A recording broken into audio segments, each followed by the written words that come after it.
How dangerous Barcelona is ball with Dani Olmo? তোর মিন তো Dani Olmo মাঠর আমার বাদে consistently যে একটা ইম্প্যাক্ট দেখছি Dani Olmoর মাঠের ভিতরে গাবি তাতে কিন্তু আমরা এই ইম্প্যাক্টটা দেখতে পারছি না। বার্সেলোনা যখন বল রিকভার করে কাউন্টারও যায় তখন গাবিটাই কিন্তু ডানিয়েল মো অনেক বেশি ফাস্ট, ডানিয়েল মো কিন্তু অনেক বেশি ইম্প্যাক্টফুল একজন প্লেয়ার। যে কোনো টিমই ডানিয়েল মোর প্রতি স্কেয়ার থাকতো। আর কালকে আমরা দেখছি যে রাফিনিয়া ডিজাস্টার ফ্লপ আছে, রাফিনিয়া নয় পুরো বার্সেলোনা টিমও কালকে ডিজাস্টার ফ্লপ আছিল। অনেকগুলা বিগ চান্স মিস করছে রাফিনিয়া যেগুলো স্কোর করার কথা আছিল। আর খালি রাফিনিয়া না পুরো বার্সেলোনা টিমই কালকে অনেকগুলা চান্স মিস করছে যেগুলো খুব হতাশাজনক। আমরা ফিনিশিং এবিলিটি নিয়ে একটা প্রশ্ন উঠে। নেক্সট গেম যখন আমরা অ্যাথলেটিকো মাদ্রিদের বিপক্ষে খেলবো লা লিগাত বা কোপা দেল রের সেমিফাইনাল অ্যাথলেটিকো মাদ্রিদের বিপক্ষে খেলবো, লা লিগায় একটা ম্যাচ রয়েছে রিয়াল মাদ্রিদের লগে, অথবা চ্যাম্পিয়ন্স লিগের ম্যাচ আছে লিভারপুলের লগে। যদি আমরা এলা ভুল করি তাহলে তো লিভারপুলকে আমরা কোনো মন্ত্রে লিভারপুল অ্যাথলেটিকো মাদ্রিদ রিয়াল মাদ্রিদের বিপক্ষে কোনো মন্ত্রে আমরা জয় আনা সম্ভব না। কালকে বার্সেলোনা গেমটা উইন করছে, আমরা বর্তমানে লা লিগার টপ করি। এটা একেবারে নর্মাল বিষয়।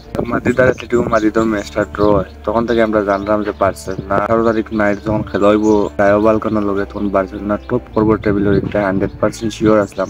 বাট 1-0 গোলের যে মহিলা কোনো একটা এক্সপেকটেশন আছিল না যে রায়ো ভালকানোর বিপক্ষে আমরা জাস্ট একটা স্কোর করতে পারবো পুরো টিমে মিলিয়ে। ওকে টিমের পারফরমেন্সের উপরে খুব একটা যে হ্যাপি কিচ্ছু নাই, মানে একটু বেশি আপসেট আছে কালকের পারফরমেন্সটা লইয়া। কালকে ইলা হওয়ার কথা আছিল না, আরো বেটার হইতো আছিল, বেটার ফিনিশিং হইতো আছিল।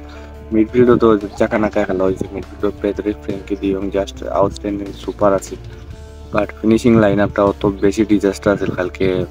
লাস্ট দিকে আমি গেমটা দেখাও বাদ দিলে ফিনিশিং এবিলিটি দিকে বার্সেলোনা একটা পেনাল্টি যদি কনসিড না করতো তাইলে মনে হয় কালকে আর গোল হইল না, খেলাটা ড্র অবস্থা শেষ হয়ে গেল। ম্যাচটা যদি তুমি দেখে রাখো তাহলে তোমার অবশ্যই জানার কথা Lamine Yamal just a kid. Lamine Yamal just তার এইজোর থেকে একটু বেশি খেলা ইমপ্রুভ করেছে, একটু বেশি স্কিলফুল, এর থেকে বেশি আর কিছু নাই, জাস্ট একটু বেশি স্কিলফুল। তার যে একটা প্লেয়ার মনোভাব বা টিমের প্রতি একটা দায়িত্ব, এটা কিচ্ছু নাই লামিন ইয়ামালের। He is just a teenager kids.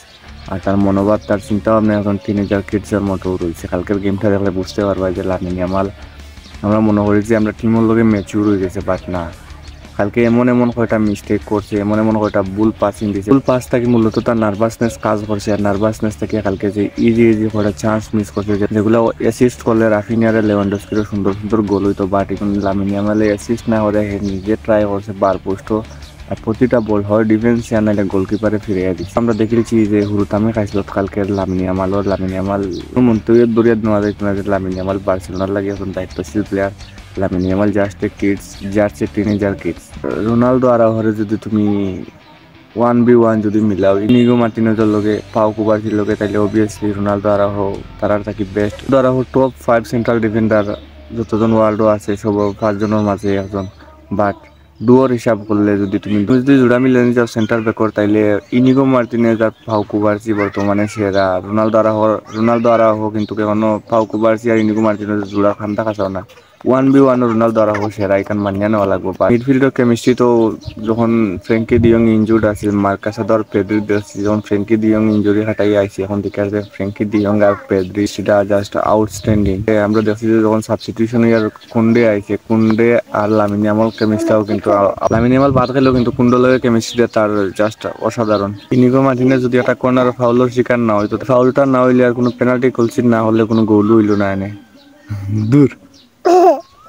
দেখছি যে আমরা রায়ো ভালকানোর একটা গোল অফসাইডের কারণে বাতিল হয়েছে। এই অফসাইড যদি বিশ্লেষণ করা যায় তাহলে খুব একটা ইন্টারেস্টিং বিষয়। কিন্তু এই অফসাইড অনেক লালিগার রেফারির সমস্যা, লালিগার অনেক ক্রিয়েটরে আমি কালকে রাত্রে যে ছোট ক্রিয়েটর আছেন বালফানা ক্রিয়েটর শুনছি যে ওলা হইতে যে এটা লালিগাই নইলা স্বাভাবিক মানে উল্টাপাল্টা ডিসিশন তো হইব। বাট ভিডিও অ্যাসিস্ট্যান্ট রেফারি আছে জায়গাত ভুল কিলা হয়, কোন লেভেলে গা ভুল হয় ওটা বাতিল হওয়ার কারণ হইলে গিয়া যখন অপোনেন্টর একজন প্লেয়ার অফসাইডও আছে, যদি এ বল না যায় তাহলে তো স্বাভাবিক একটা অফসাইড নাই। আর একটা প্লেয়ার অন সাইড থেকে গোল দিছে, সো অফসাইড কিটা লাগে এলো। যে প্লেয়ারটা অলরেডি অফসাইডও আছিল এই প্লেয়ারটা কিন্তু ইনিগো মার্টিনেজের বাধা প্রদান করছে।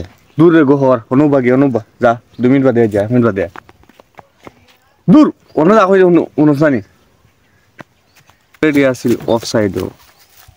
আর যে প্লেয়ারে অন সাইড থেকে গোল করছে সে তো গোল করেছে স্বাভাবিক, কিন্তু ইনিগো মার্টিনেজ যখন চাইছে বল গিয়া ব্লক দিত তখন কিন্তু যে প্লেয়ারটা অলরেডি অফসাইড আছিল প্লেয়ারটা বাধা প্রদান করছে ইনিগো মার্টিনেজরে। সো হে বলও দেওয়ায় আর প্লেয়ার বাধা দেওয়ায় এক সমান এক কোথাও। এর কারণে গোলটা বাতিল হয়েছে। আর অনেকে অনেক প্রশ্ন তুলছে যে লা লিগার রেফারি নিয়া বা লা লিগার রেফারি বালানে ওলাও একটা মন্তব্য যে বাটিলা কিচ্ছু না, যখন বিএআর আছে তখন রেফারি লিগার কোনো কনফিউশন থাকে না। হ্যাঁ, দুই একটা তরক কর্নারও ভুল ডিসিশন হয়, বাট ইলা একটা জায়গা থেকে যে কোনো সময় ভুল ডিসিশন হতো না, যেগুলা বিএআরও গিয়া বিএআরের মাধ্যমে দেখা হয়। So end of the night আমরা উইন হয়েছি, অতটা হ্যাপি না, আনহ্যাপিলি উইন হয়েছি লালিগা টপ করি। আর এই বছর আমরা লালিগা টপ মানে টপ কিতা লালিগা উইন করি আর আমরা। So see you soon.